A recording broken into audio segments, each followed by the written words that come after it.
Hello दोस्तों, बात करते हैं आज की नई सेशन के रिगार्डिंग सीडीबी की जो हमारी एलटी सीडीबी टेस्ट सीरीज चली हुई है। 39 पार्ट के बारे में आज डिस्कस करेंगे। 38 पार्ट हमने अपलोड कर लिए हैं, प्ले लिस्ट में आपको देखने को मिल जाएंगे। तो मोस्ट इंपॉर्टेंट क्वेश्चन आज के होने वाले हैं, बहुत ही इंपॉर्टेंट क्वेश्चन हैं। 20 क्वेश्चन हम स्टार्ट करेंगे जो कि आपके प्रीवियस कई अन्य एग्जाम में केवीएस जैसे अन्य एग्जामों में आए हुए क्वेश्चन हैं। पहला क्वेश्चन तो आप लोग देख लीजिएगा। यहाँ पर पहला क्वेश्चन काफी इंपॉर्टेंट है कि बाल्यावस्था की एक प्रमुख विशेषता है। तो बाल्यावस्था की एक विशेषता बताई गई है जो कि काफी इंपॉर्टेंट है क्योंकि ये प्रीवियस क्वेश्चन पूछे हैं।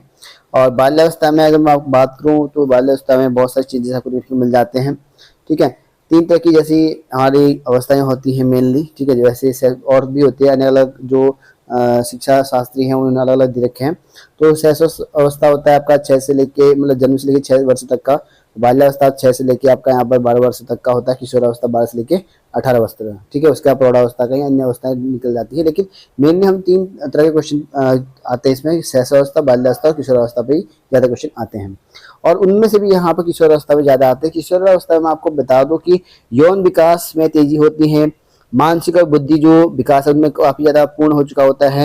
इच्छाओं की जो तेजी है वो आती है, रुचियों में जो स्थायित्व आता है वो आपका किशोरावस्था में आता है। ठीक है, अच्छी या बुरी आदतों की जो प्रवृत्ति होती है वो आपकी किशोरावस्था में ही आती है।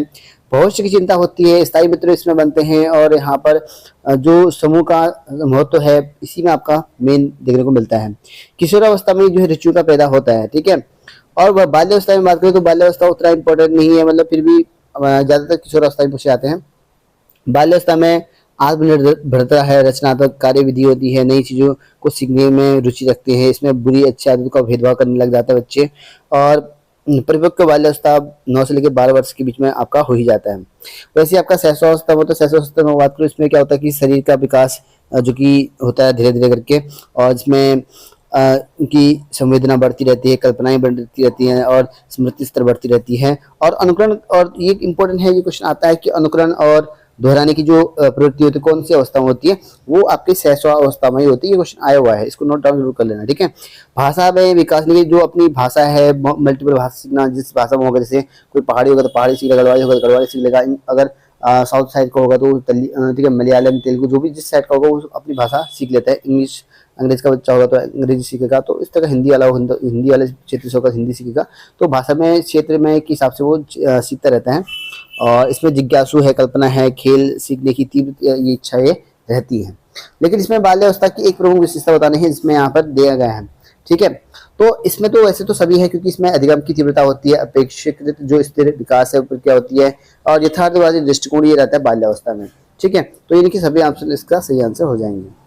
अगला क्वेश्चन है कि कक्षा के अंदर बालकों के अधिगम पर सर्वाधिक प्रभाव दृष्टिगोचर होता है। भाई कक्षा के अंदर जो है बालकों का अधिगम कैसा होगा, सबसे ज्यादा किस पर इफेक्ट करेगा? कक्षा का जो मनोवैज्ञानिक वातावरण है उस पर इफेक्ट करेगा, यानी कि सी ऑप्शन इसका सही आंसर हो जाएगा। अगला क्वेश्चन बात करते हैं यहाँ पर, निम्नलिखित में से कौन सी अवस्था में आवेगों की तीव्रतम स्थिति उत्पन्न हो सकती है? तो अभी थोड़ी देर पहले मैंने आपको डिस्कस किया था, मैंने कहा किशोरावस्था में ही जो आवेग है, संवेग है, यानी कि जो हमारे इमोशन है या जो इम्पिटेंस है, सब कुछ जो है इन्हीं में जो है तीव्रताएं रहती हैं, यानी कि किशोरावस्था इसका सही आंसर हो जाएगा। अगला क्वेश्चन है कि समाजीकरण की प्रक्रिया में शिक्षक का उत्तरदायित्व है। तो उत्तरदायित्व क्या है समाजीकरण में? समाजीकरण में समाज का वातावरण का निर्माण करना, सामूहिक कार्य को प्रोत्साहन करना, सांस्कृतिक कार्यक्रमों का प्रोत्साहन करना, या उपरोक्त में से सभी। तो ये सभी ऑप्शन है, इनकी डी ऑप्शन इसका सही आंसर हो जाएगा। अगला क्वेश्चन बात कर लेते हैं यहाँ पर, किशोरावस्था की प्रमुख विशेषता नहीं है, नहीं पूछा गया, यानी कि गलत बोल लिखा है। किशोरावस्था में संवेगों का अधिक्य होता है, ये तो बिल्कुल ठीक है। कल्पनाओं की बहुलता होती है, ये भी ठीक है। मानसिक विकास होता है, बिल्कुल सही है। संचय की प्रवृत्ति से संचय की प्रवृत्ति नहीं होती है। ठीक है, तो ये आपका होता है, आपका हो जाएगा बी ऑप्शन। ठीक है, संचय की जो होती है बाल्यावस्था में रहती है, तो ये कि आपका जो है यहाँ पर हो गया बी ऑप्शन सही। चलिए अब बात कर लेते हैं आगे।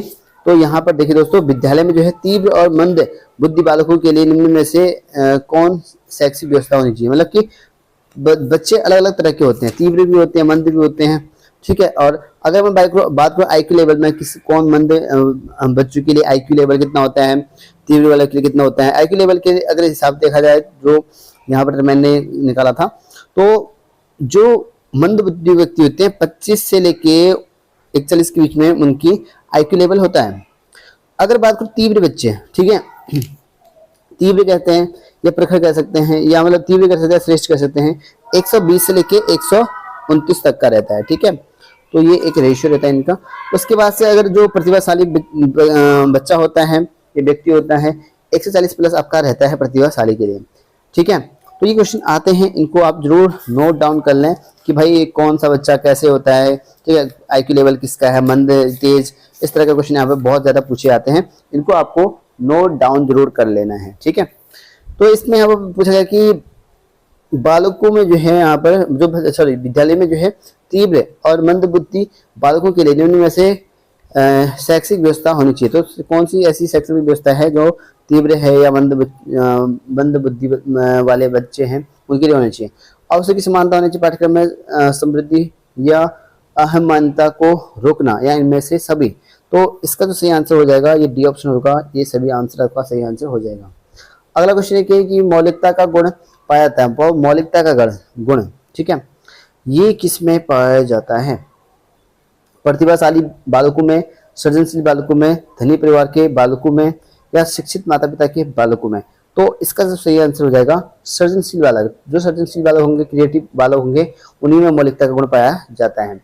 अगला क्वेश्चन है कि बालकों के समस्यात्मक व्यवहार का कारण नहीं है, नहीं पूछा गया है। यहाँ पे क्वेश्चन को दो अच्छे से पढ़ लेना तब पता चलेगा। निर्धनता, अत्यधिक लाड़ प्यार, मनोरंजन की सुविधा, अनैतिक व्यवहार, नहीं है कह रहा है। देखिए, समस्यात्मक मतलब होता है कुछ प्रॉब्लम क्रिएट करना, जैसे निर्धनता है, इसमें समस्यात्मक बालक बच्चों को बालक में अधिगम करने में समस्या हो सकती है। और अधिक लाड़ प्यार देना, इसमें भी बच्चा बिगड़ सकता है। और अनैतिक व्यवहार करना, इनकी गलत करना उसके साथ, ठीक है, हो सकता है डांटना, ज्यादा मारना पीटना, ये भी बालक को जो है समस्यात्मक व्यवहार उत्पन्न हो ही जाता है। लेकिन मनोरंजन की सुविधा, तो मनोरंजन करना अच्छा है और इससे जो है समस्यात्मक व्यवहार नहीं उत्पन्न होता है। तो यह इनके सी ऑप्शन इसका सही आंसर हो जाएगा। अगला क्वेश्चन बात कर लेते हैं कि मानसिक विकास का परिणाम। तो मानसिक विकास का परिणाम बताना है कौन सा इसमें है? बालक की याद करने की योग्यताओं में वृद्धि, बालक की सामाजिकता में विकास, बालक के द्वारा अनुभव द्वारा लाभ प्राप्ति की योग्यता, या उसकी सामान्य योग्यताओं में वृद्धि। कौन सा इसका सही आंसर होगा? ये होगा कि बालक के द्वारा अनुभव द्वारा लाभ प्राप्ति की योग्यता। तो बालक के जो अनुभव से जो लाभ प्राप्ति होंगे उसकी योग्यता ही को मानसिक विकास की योग्यता कहा जाता है। अगला क्वेश्चन है कि कक्षा में जो है पढ़ाई में पिछड़े हुए बालकों के प्रति आपका दृष्टिकोण, यानी कि जो पिछड़े हुए बालक हैं, ठीक है, यानी कि जिनको दिक्कत हो रही है पढ़ने में, ऐसे बालकों के लिए आपका दृष्टिकोण क्या है? उनके पिछड़ेपन के कारणों को ढूंढने में, और सभी का जो है ठेका हमने थोड़ी ले रखा है, इस ये तो होगा नहीं।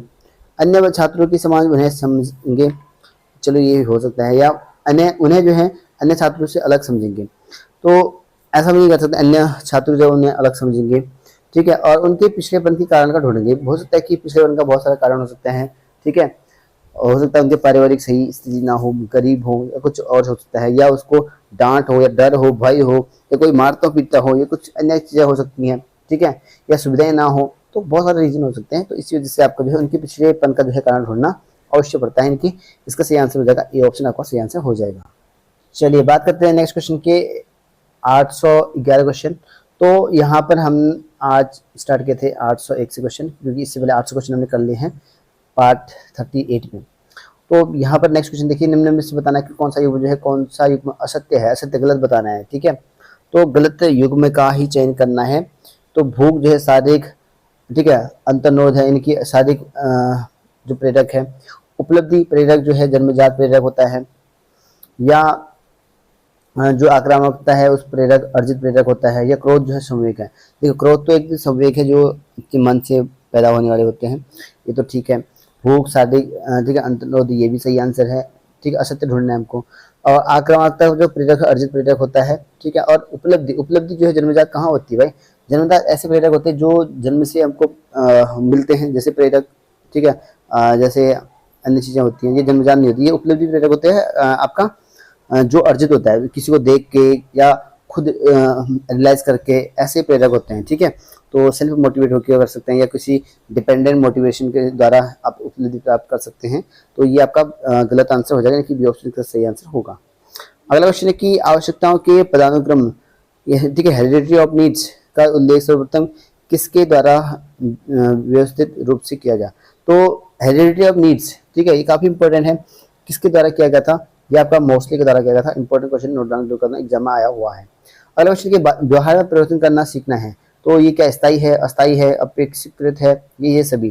तो ये जो व्यवहार में परिवर्तन होता है ना, ये अपेक्षाकृत होता है, यानी कि आपका सी ऑप्शन इसका सही आंसर हो जाएगा। चलिए बात करते हैं नेक्स्ट क्वेश्चन। SOR कारक निम्न में से किसकी देन है? तो SOR, ठीक है, SR जो थ्योरी है वो बताना है किसकी देन यहाँ पर होगी। ठीक है, SOR जो थ्योरी होती है वो आपका वुडवर्थ की होगी, ठीक है। तो यहाँ पर जो है आपका सी ऑप्शन मतलब डी ऑप्शन इसका सही आंसर हो जाएगा। अगला क्वेश्चन है कि संबंधवाद का सिद्धांत, ठीक है, संबंधवाद का सिद्धांत किसने कहा? ये LT एग्जाम 2020-21 वाले में क्वेश्चन पूछा गया क्वेश्चन है, और ये आपका थॉर्नडाइक ने दिया था, ठीक है। थॉर्नडाइक ने संबंधवाद का सिद्धांत दिया है, ठीक है। बहुत सारी उसने दिए थे थॉर्नडाइक का, ठीक है।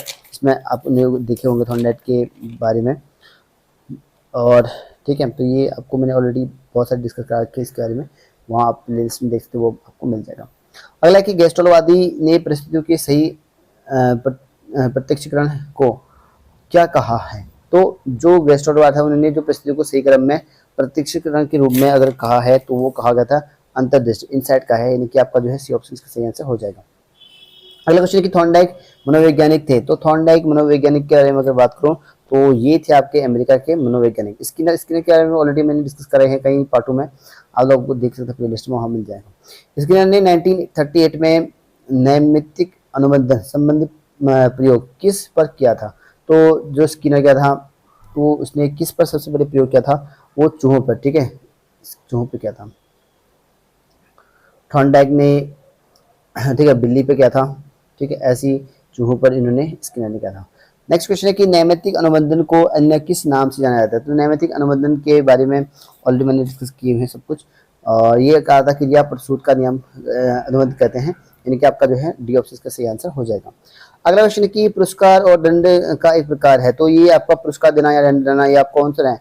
बाह्य प्रेरणा होता है, ठीक है, आंतरिक होता नहीं है, भाव, ठीक है, भाषी होगा नहीं, तो ये होगा बाह्य प्रेरणा होगा, यानी कि ए ऑप्शन का सही आंसर हो जाएगा। तो काफी मोस्ट इंपोर्टेंट हमने आज डिस्कस करे हैं, और बहुत सारे क्वेश्चन आपको इसमें रिपीट भी मिले होंगे क्योंकि इसके रिगार्डिंग हमने पहले भी डिस्कस किए गए हैं, ठीक है। तो ये रहा आज के टॉप 20 क्वेश्चन, कैसे लगे आप लोग कमेंट बता सकते हैं। बाकी जो है मैं डिस्कस करा चुका हूँ इनके बारे में ऑलरेडी, जैसे आपका यहाँ पर ये आया था, ठीक है, पल्लव है, स्किनर इनके बारे में आया है। तो थोड़ा सा मैं एक बता ही देता, स्किनर का जो है क्रिया प्रसूत अनुबंधन का नियम कहते हैं इसको, और इसको अनुक्रिया और सफलता में अनुबंधन कहते हैं, या इसको एसआर थ्योरी भी कहते हैं, और पुनर्मिलन का सिद्धांत भी इसी को कहते हैं, ठीक है। सो एसआर ने आरएस थ्योरी कहते हैं इसको, ठीक है, आरएस, ठीक है। एसआर थ्योरी आपका रहता है थॉर्नडाइक का, ठीक है, एसआर थ्योरी आपका थॉर्नडाइक का है, और आरएस जो है आपका स्किनर का है। एक और ऊपर क्वेश्चन आया है यहाँ पे, मैं आपको बता देता हूँ कहाँ गया क्वेश्चन, ये है। तो एसओआर ये कारक जो है किसकी देन है? तो ये वुडवर्थ की कारक है, ठीक है, ये एसआर थ्योरी में समझना इसको, ठीक है। एसओआर जो कारक है वो वुडवर्थ की देन है। अगर एसआर थ्योरी पूछा तो थॉर्नडाइक का आपका हो जाता, अगर वही आरएस बनता तो स्किनर का हो जाता, ठीक है। अलग अलग है ये सब कुछ आपको मैं बता रहा हूँ। और संबंधवाद का थॉर्नडाइक का है, थॉर्नडाइक का मैंने आपको बता दिया है, संबंधवाद का सिद्धांत हो गया है, और एसआर थ्योरी आपका यहाँ पर इसका हो गया है। ट्रायल एंड एरर मेथड आपका इसी का हो गया है, थॉर्नडाइक का है, थॉर्नडाइक का बताना सर, बॉन्ड थ्योरी थॉर्नडाइक का हो गया है। प्रयत्न एंड भूल, यानी कि आपका एरर मेथड जो भी ट्रायल एंड एरर वाला होता है वो होता है, ठीक है। अधिगम का बंद सिद्धांत, ठीक है, बॉन्ड थ्योरी कहते हैं, बंद सिद्धांत हिंदी इंग्लिश में दोनों ही बता रहा हूँ आपको। संबंधवाद का सिद्धांत इसी का होता है, और थॉर्नडाइक ने 3 तरह के एक मुख्य गुण दिए थे, जो आपकी इस प्रकार तत्परता का नियम है, अभ्यास का नियम है, प्रभाव का नियम है, ये मुख्य नियम है। और गौण नियम दिए थे, 5 प्रकार के नियम दिए थे गौण, जिसमें बहु प्रतिक्रिया का नियम है, मनोवृत्ति का नियम है, आंशिक क्रिया का नियम है, और आत्मीकरण का नियम है, और संबंध प्रयत्न का नियम है। तो ये कंप्लीट आपको अच्छे से होना चाहिए। RS theory, SR theory, Skinner, Thorndike, ये सब कुछ आपको अच्छा से पता होना चाहिए। स्किनर के बारे में मैंने बता दिया है। स्किनर ने सबसे पहले किया था आपका यहाँ पर चूहे पर, कबूतर पर किया था स्किनर की तरह, और थॉर्नडाइक ने बिल्ली पर किया था, और कुत्ते पर किसने किया था? पल्लव ने, कुत्ता पालू, मैंने कहा ना पालू, कुत्ता पालू, ठीक है, शॉर्ट में बताया था मैंने आपको।